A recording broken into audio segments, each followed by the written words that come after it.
Reagan Pasternak, and she's talking about her second edition of Griffin's Loss, a book that is meant to help you through the loss of a pet. So do you have any other tips for people dealing with this grief? I think one of the big questions that I get from people is guilt. A lot of people end up suffering from guilt because animals can't talk. They can't tell you they're sick. And so many people, or they get hit by a car sometimes, or there's something that tragically happens and you can't quite verbalize it with your animal that they're sick or anything. So people suffer with guilt. And I take you through exercises in my book that kind of get you back to the reason you're feeling guilt is because of the love and all the beautiful memories before the guilt, because there is really no reason to feel guilty when you've given that animal such a beautiful life.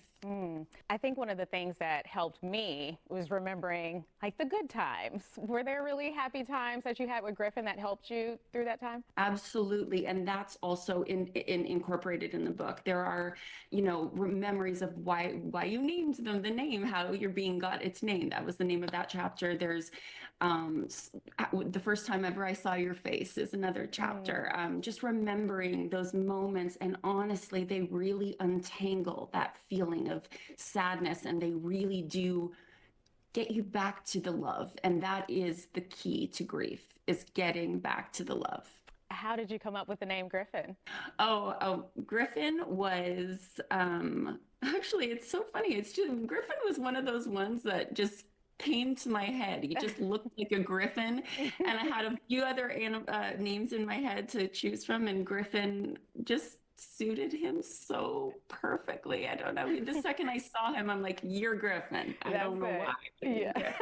Yes, I know that feeling. All right, and you got a lot of other names to remember nowadays, because you've got a house of 5 pets at this point. I know. Thanks for pointing that out. I'm this close to being a hoarder sometimes.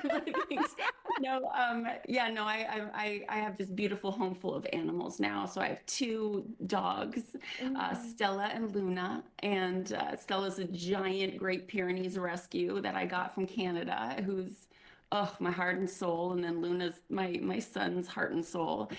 And then I have 3 little tyrant cats that terrorize everybody in the house.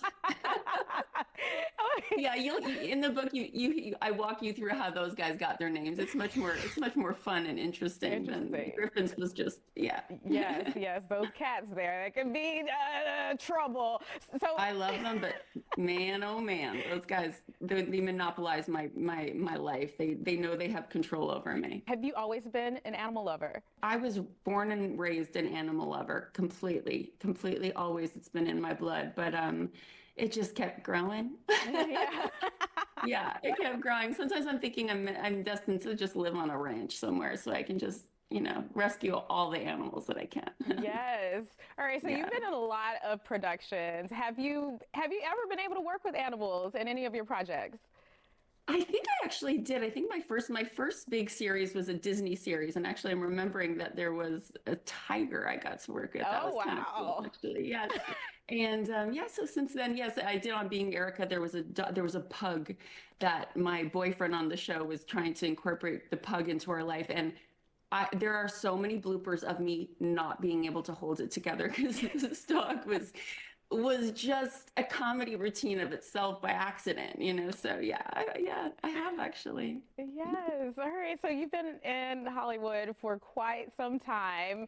Any favorite projects of yours?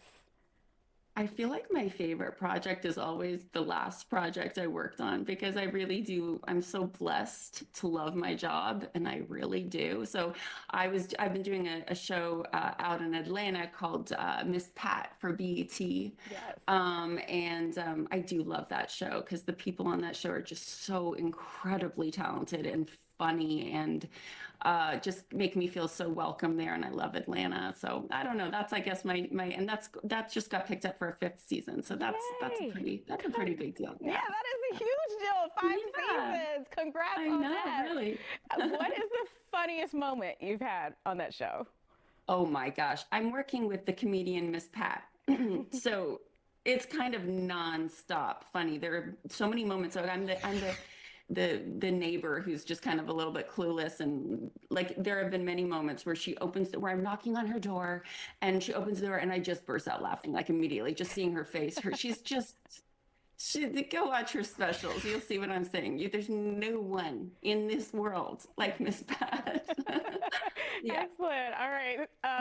Are there any other projects that you can tell us about? Of course, I know sometimes things are hush, but anything you can clue us in on? There are definitely things in the work, but right now I'm so focused on Griffin's Heart. I'm so focused on the second edition, and we have different products that we're putting out, and I'm really trying to put my attention into it because it deserves my attention. The readers from the first edition have made me realize how much of a need there is to validate this kind of loss, and so I really want to give it all my heart and soul because I've always been so busy with my projects. This is my heart and my passion project right now. Yes, you were doing amazing work, helping so many people. Yeah. You've helped me just chatting with you during this interview. Same. So, anything else you want to add for people dealing with this? Any final thoughts? You're not alone.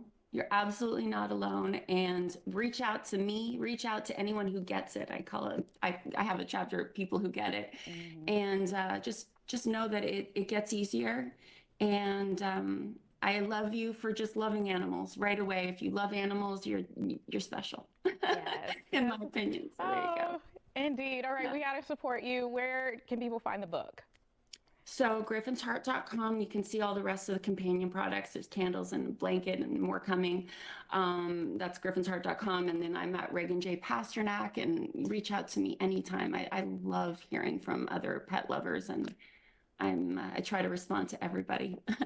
Yes, indeed. All right. Well, thank you so much for coming on Chatting with Chelsea. We appreciate you. Okay, from saying goodbye to saying hello to a new Bessie on 4 legs, we are going to meet Montague from Best Friends Animal Society, and they got tips for you for once you bring that fur ball home. We'll be back after this.